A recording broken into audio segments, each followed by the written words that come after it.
열왕기하 제 7장 3절부터 20절까지 말씀이고요. 지금 읽는 것은 3절과 4절 두 구절 같이 읽겠습니다. 천천히 맞춰서 읽죠. 시작. 성문 어귀에 나병 환자 4사람이 있더니 그 친구에게 서로 말하되 우리가 어찌하여 여기 앉아서 죽기를 기다리랴.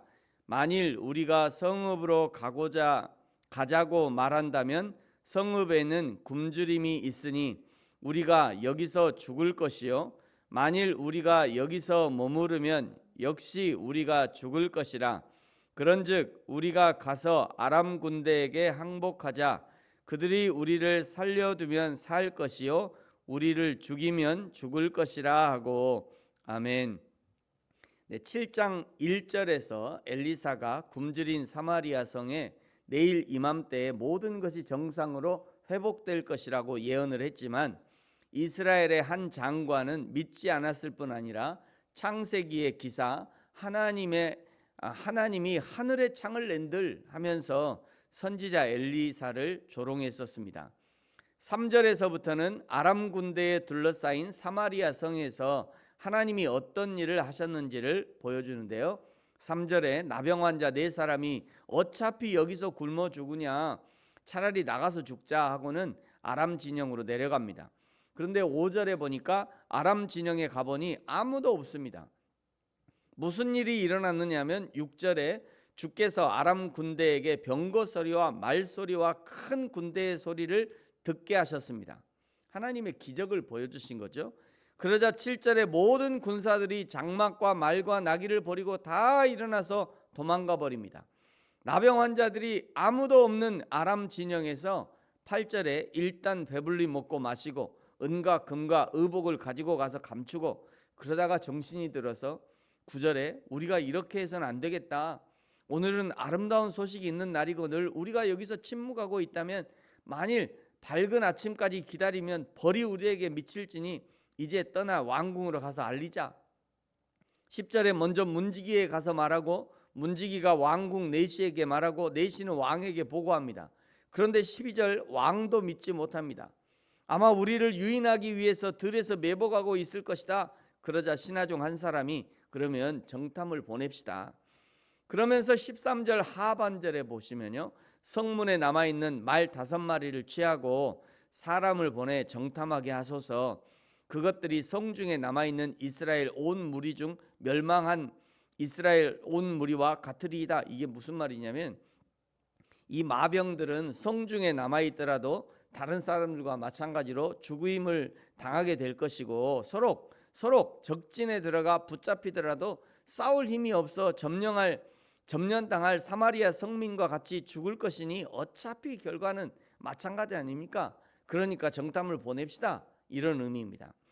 위에서 죽기를 각오하고 아람의 진영에 내려갔던 나병 환자 4사람과 같은 생각인 거죠.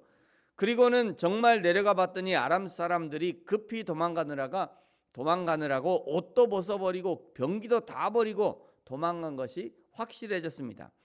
그때서야 16절에 백성들이 아람의 진영을 노략하는데 7장 1절에서 엘리사가 예언한 대로 고운 밀가루 한 스아에 한 세겔이 되고 보리 2스아에 한 세겔이 되니 여호와의 말씀과 같이 되었다라고 말씀합니다.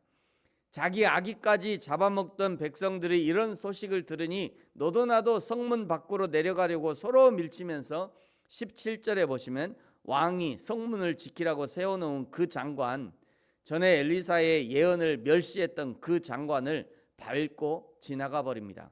압사한 거죠.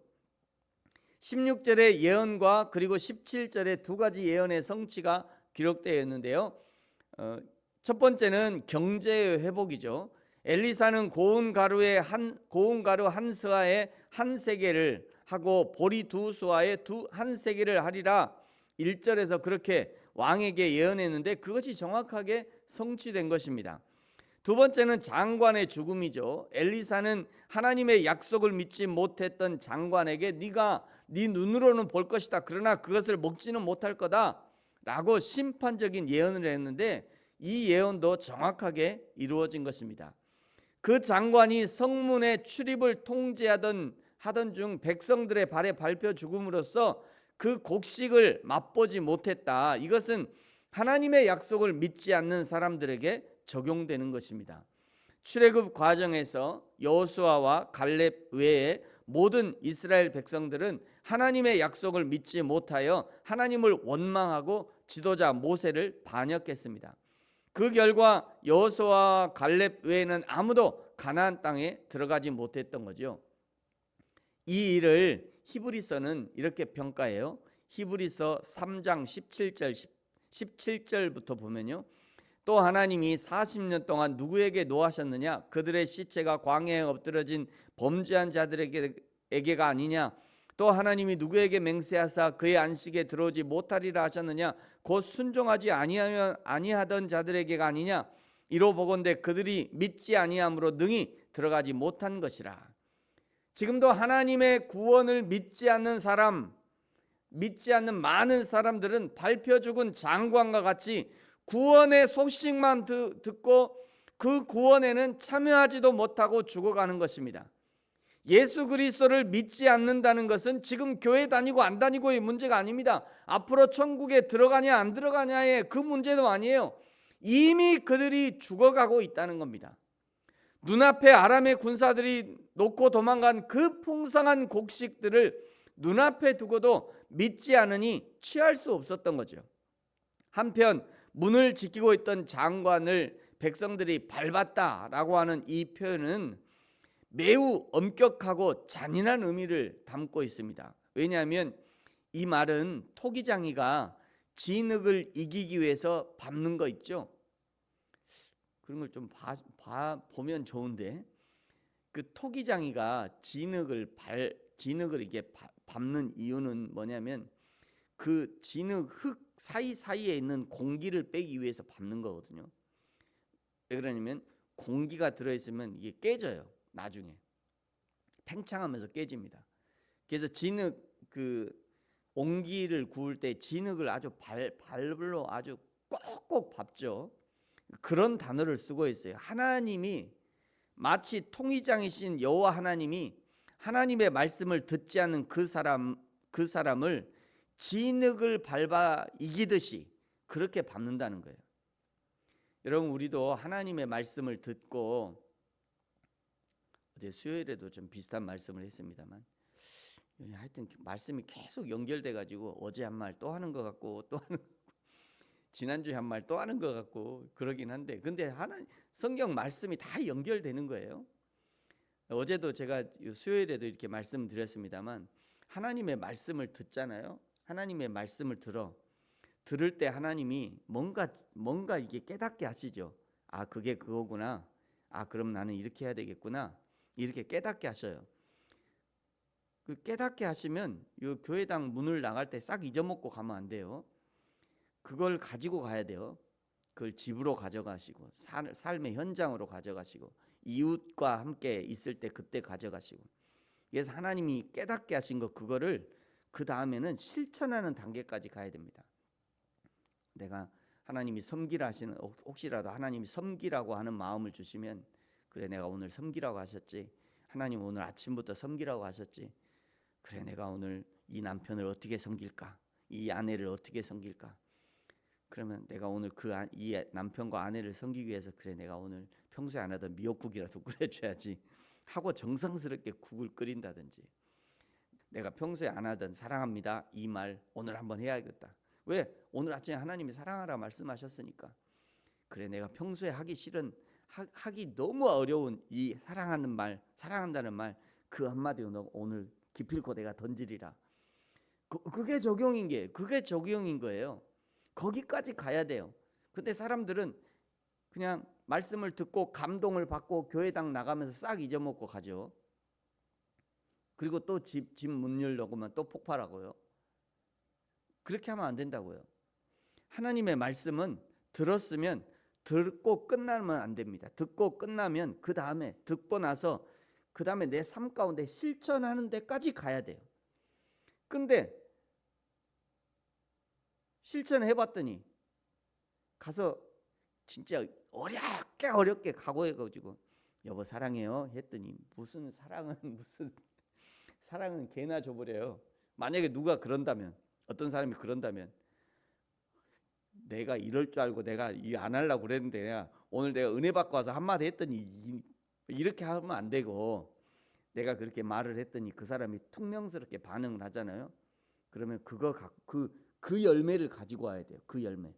그 사람이 나는 복음으로 했더니 그 사람이 퉁명스럽게 나한테 반응했던 그거를 모아요. 그거 모아. 그런 것들 다 모아. 하나님, 나는 복음으로 살라고 했더니 어떤 사람이 그렇게 안 하던데요. 그거 모아야 돼요. 그거. 하나님, 나는 복음으로 그래도 내가 진짜 예수 믿는 그 복음으로 선하게 대했더니 그 사람은 나한테 안 합디다. 그러면 그거 모아요. 그걸 눈물의 열매라고 하는 거죠. 그거를 가지고 주 앞에 주일에 모여서 예배하는 거예요. 그 열매들을 가지고. 하나님, 나는 복음을 한번 살아보려고 열심히 했더니 나는 복음을 뿌렸는데 저기서 그냥 눈물만 나게 합디다. 그거 모아야죠. 하나님, 나는 그래서 일주일 동안 살았는데 이런 눈물의 열매를 맺었습니다. 그거 가지고 하나님 앞에 예배하는 거예요. 그거 가지고. 근데 우리는 그거는 안 가져오고, 정작 열매를 맺어야 될 그 열매는 안 가져오고 그냥 10,000원짜리 하나 놓고 딱 그냥 퉁치죠. 그까지 돈 몇 푼 놓고 그거 퉁쳐요. 그래서 우리 한국 교회가 욕을 먹는 거예요. 그래서 욕을 먹어요. 그러니까 복음으로 산다는 것은요, 참 쉽지 않은 일입니다. 진짜 여러분, 복음을 산다는 건 쉽지 않은 일이에요. 그 삶을 살아야 되는 거예요. 그 삶을. 이게 하나님이 복음으로 살지 않는 사람, 그 사람을 토기장이가 진흙을 이듯이 짓밟은대요. 믿지 않는 최후가 이런 것입니다. 16절 끝에 보시면 여호와의 말씀과 같이, 18절에서요 하나님의 사람이 왕에게 말한 바와 같이, 20절에도 엘리사가 예언한 말씀이 장관에게 그대로 이루어졌다. 이것이 엘리사를 통해 일어난 기적 10번째입니다. 엘리사, 하나님은 구원이시다 라고 하는 메시지를 던지고 있는 거죠. 성문에서 발표 중인 그 장관 말입니다. 눈앞에 기적이 벌어졌음에도 불구하고 그에게는 엘리사와 하나님의 말씀을 믿을 만한 믿음이 생기지 않은 것이죠. 성경은 분명하게 말씀합니다. 로마서 10장 17절, 그러므로 믿음은 들음에서 나며 들음은 그리스도의 말씀으로 말미암았느니라. 그러므로 사랑하는 성도 여러분, 하나님의 말씀을 들으셔야 합니다. 사람의 말을 듣는 것이 아니라 하나님의 말씀을 들으십시오. 성경을 읽으십시오. 목사님의 말씀을 듣지만 설교 중에 말씀하시는 하나님의 그 진심의 말씀을 들으셔야 합니다. 성령께서 감동해 주시는 그 말씀을 들어야 돼요. 그리하여 사마리아 백성들이 누리는 풍성함을 누리는 그 말씀을 들어야 내 삶에 풍성한 열매가 맺히는 거예요. 눈물로 씨를 뿌리는 자는 기쁨으로 그 단을 거두리라 말씀하잖아요. 그래야 저와 여러분이 하나님이 주신 풍성한 열매를 받아 누리는 저와 여러분이 되어지기를 예수님의 이름으로 축복합니다. 기도하겠습니다. 하나님 아버지, 감사합니다. 우리에게 듣는 귀를 허락하셔서 하나님의 진리의 말씀 듣게 하시고, 성령 하나님이 세미한 음성으로 우리 각자에게 들려주시는 하나님의 음성을 들을 수 있게 하여 주십시오. 새벽에 듣게 하시고, 성경 읽는 중에 듣게 하시고, 기도하는 중에 듣게 하시고, 그리하여 하나님의 말씀대로의 삶이 실천되어지는 저와 우리 모든 성도들 되게 하여 주옵소서. 감사합니다. 예수님의 이름으로 기도합니다. 아멘. 하늘에 계신 우리 아버지의 이름을 거룩하게 하시며 아버지의 나라가 오게 하시며 아버지의 뜻이 하늘에서와 같이 땅에서도 이루어지게 하소서. 오늘 우리에게 일용할 양식을 주시고 우리가 우리에게 잘못한 사람을 용서하여 준 것 같이 우리 죄를 용서하여 주시고 우리를 시험에 빠지지 않게 하시고 악에서 구하소서. 나라와 권능과 영광이 영원히 아버지의 것입니다. 아멘.